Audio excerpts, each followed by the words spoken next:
Yun ay nakikita ho namin yung panalalasa ho ng bagyo. For now ho, ano ho ba ang maibibigay nyo na update ho mula dyan sa Romblon ho, Mayor? Pangarap ko para sa Pilipinas, isang leader na hindi kayo iwan. Pakikinggan ka. Yung may malasakit sa mahirap. Yayakapin ka. Kahit sino ka pa.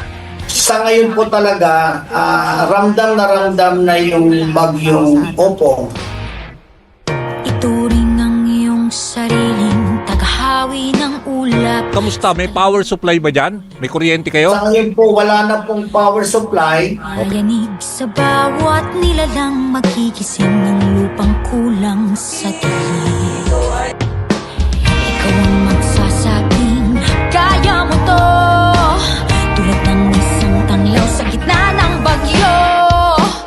Isigaw mo sa hangin, tumindig at magsilbing liwanag, liwanag sa dilim. Harapin mong magiting ang bagong awitin. Ikaw ang liwanag sa dilim.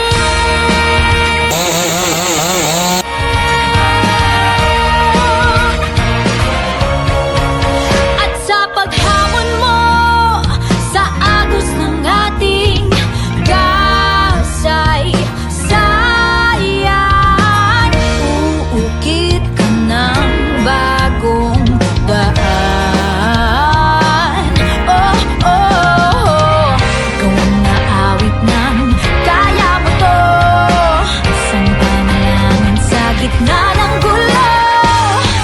Isigaw mo sa hangin, tumindig at magsilbing liwanag, liwanag sa dilim. Harapin mong magiting ang bagong awitin. Liwanag, liwanag sa dilim.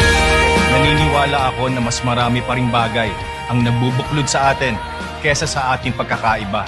Hustisya! Trabaho, pagkain, Edukasyon at maayos na kalusugan. bahay na masisilungan. Dapat hindi ito mga pangarap lang, kaya tayo ay lumalaban. Ang kinabukasan ko ay nakasalalay sa mga boto ninyo. Gusto ko lang naman ng mas maayos na bayan. Isigaw mo sa hangin, tumindig at magsilbing liwanag sa dilim. Harapin mo